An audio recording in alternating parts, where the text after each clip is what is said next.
Welcome to Holistic Accountant Podcast, where we aim to showcase how adopting a holistic approach in accounting and tax maximizes value for clients. Beyond traditional tasks like preparing financial statements and tax returns, a holistic accountant focuses on offering advice that maximizes personal wealth on an after-tax basis. If you enjoy this episode, please consider leaving a rating and sharing it with those who might also benefit. And to ensure you stay updated, subscribe to our weekly email. The link is in the show notes.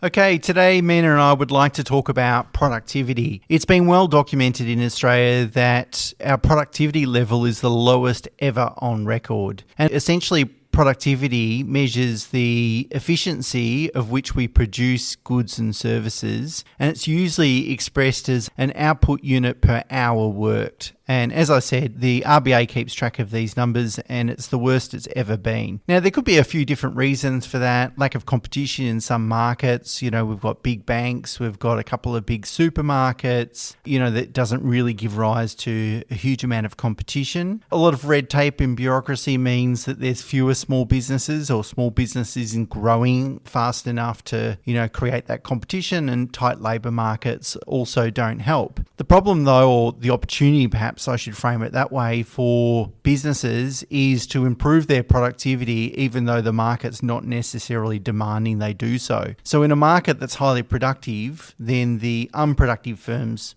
die, they go out of business. And so the market will kind of keep them honest, if you like. Now, that's not happening in Australia, but we think the opportunity is there for small business to enhance productivity as much as possible. And I guess this is one of the arguments around AI and its potential impact. Will it enhance productivity, and how are we going to use AI in order to do that? Now, at the end of the day, it's up to human beings to work this stuff out, not computers. And so I don't necessarily think in the shorter term it's going to change very much, but it is an opportunity for anyone that runs a business. So what Mina and I thought we'd do is talk about the 6 or so ways that we think a business can start thinking about productivity and also then improving it.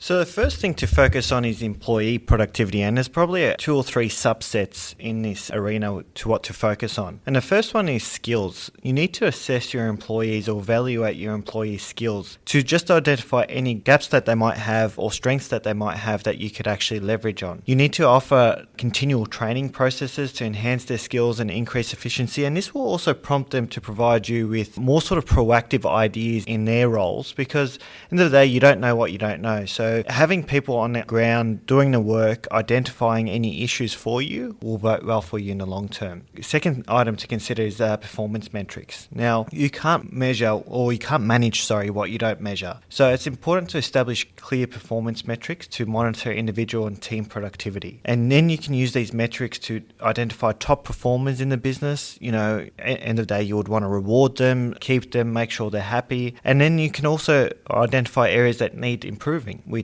end of the day, it's the bottom 10% of your business that can actually weigh you down significantly. And then feedback mechanism, you need to have an open communication with your employees, as I sort of suggested in the skills assessment, that we can get continual feedback. You need to be somewhat approachable, have an open door policy, and let employees feel empowered so that they know that their suggestions can be implemented or are valued, and that you and your business actually want to improve. And I guess also giving them feedback too, Mina, in regards to their productivity, and also how could they improve their productivity. Definitely. The second thing to do or consider is process optimization. What can you do in your business to establish efficiencies? Because at the end of the day, we've got constant competitors in whatever industry we're in. Costs are increasing. People are focusing on tighter margins, on lower costs. So what can you do to help reduce the time taken to generate sales and deliver your product or service? So the first thing to consider is your workflow analysis. So map out your current workflows to identify your bottlenecks or redundancies. Simplify and streamline processes to improve efficiency. So think about items such as, are there certain employees that are sort of got a high remuneration, but you're not actually getting a value out of them? End of the day, it's very easy to establish a good relationship with your employees, and they somewhat become like family and so forth. But at the end of the day, you should be getting a far greater reward on their remuneration than what you're paying them. Then systemize and automate. Develop and refine your systems and procedures. Ensure consistency and reduce errors. So anything that can be systemized, document it, try to automate it. There's a lot of AI out there, use it to your benefit. And then obviously this leads into technology. Consider your tech stack, reevaluate your tech stack constantly. I know it's something that we actively do here in Pro Solution. And if you're a client of ours, you're probably sick of receiving various emails from us about different systems and processes that we've implemented. But it's really important to establish a system that it can automate, you can get the most amount of value from with very little user input. This not only reduces errors, but helps your employees focus on tasks that can provide greater value.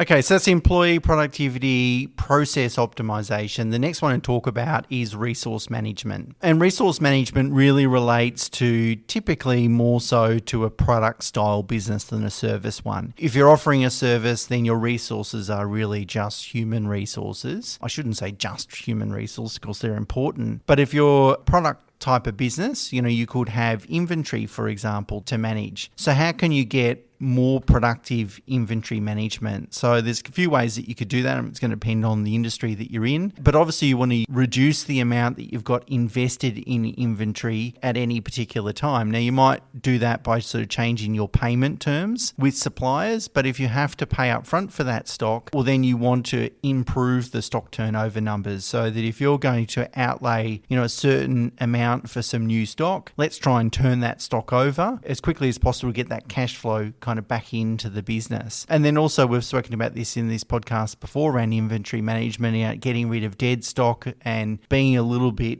smarter and achieving a better system in terms of, which inventory, which stock you're buying. If you've got a business that requires a lot of plant and equipment or tools, well, it's about making sure that they're as productive as possible. Sometimes it's a false economy not to invest in tooling and the right machinery and those sorts of things. If you've got an old machine or there's a bottleneck in your process where you could, buy a second machine or a machine that's going to be a bit more productive, that can have kind of a multiplier effect across the whole business. But resource management is one of those other things, or the third item that we sort of want to talk about in terms of what you could improve.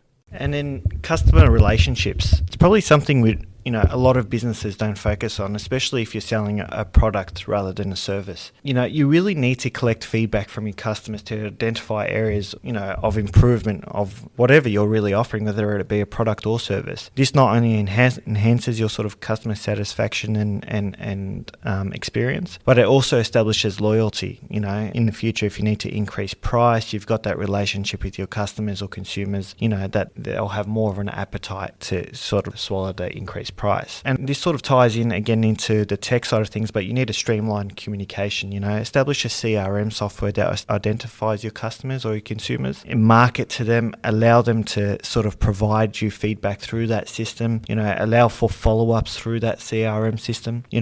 Customers allows you to also focus on the right customer selection. The wrong customers that don't fit with your business cost you a lot more, 2 to 5 times more to service than your regular or good customer. So you don't want to be, marketing to those customers or entertaining those customers a whole lot. Yeah, I think in regards to sort of customer relationship management and productivity, there's two things that I think really stand out. As you just mentioned, customer selection. There's some customers that are actually going to cost you money and will take profit off the table. So by eliminating those customers or deterring those customers, not only do you automatically improve your profitability because they're loss-making, but you leave room to take on better customers. And then the other thing I would say is it's the old 80-20 rule. 20% of your customers are probably delivering 80% of the profitability. So have a good system and process to identify that top 20%, build a stronger relationship with that top 20%. And if you can get more repeat business from them, well, you can make a dramatic impact to profitability. And the last thing, and probably the most obvious to most business owners, is financial management. Have systems in place that analyze your expenses, allows you to monitor them more frequently and in a live format. Review your operating expenses daily or more frequently to identify areas where costs can be reduced without sacrificing quality. You can negotiate better terms with suppliers or consider bulk buying from purchasers to establish some economies. Also consider budgeting and forecasting. We've had some great success with this with clients. It sort of helps them visualize where they want to get in their business in the next sort of year to 3 to 5 years, where they want to get from in terms of revenue target, but also from an expense management targets as well. Where can they establish efficiencies within their business and where should they focus most of their efforts on? So there you go. They're the sort of top 5 ways we think owners can think about improving the productivity in their business. The first one is employees. Do you have a process in place to measure the productivity of each individual employee to make sure that, you're getting a good return on investment there? And then it's processes. Have you reviewed your processes to not only convert inquiries into sales, but then deliver on that product or service as quick as possible without diminishing quality, of course. So when was the last time you looked at that? Because there might be steps that your staff are doing that are now redundant, or steps that can be kind of replaced by automation or certainly improve it. Third was resource management. Obviously it applies to really manufacturing businesses and product-based businesses, but really inventory management and making sure you've got the right machinery and tools to improve your efficiency. Customer management, as we spoke about, it's really about making sure that we're focusing all our efforts on the most profitable segments of our customers. And then financial management. What are the 2 or 3 really key KPIs? Could be gross margin, net margin, some expenses, some ratios that you need to look at to make sure, or that gives you a good idea of what the efficiency of your business looks like and the productivity. For most businesses, there's going to be, of those 5 areas to focus on, there's going to be 1 or 2 that are going to be key. So for an advice business like us, like a professional services business, it's very much around employee productivity. The other things and processes. The other things are important too, of course, but not as important as those two. And so I think always try and pick the low-hanging fruit. So start with the one that's going to have the greatest impact on your business. Don't wait for your competitors to force you to become more productive. Try and be proactive and get on the front foot and do it yourself. But hopefully that gives you a bit of food for thought in terms of what you could work on in your business to improve productivity. And until next week, bye for now.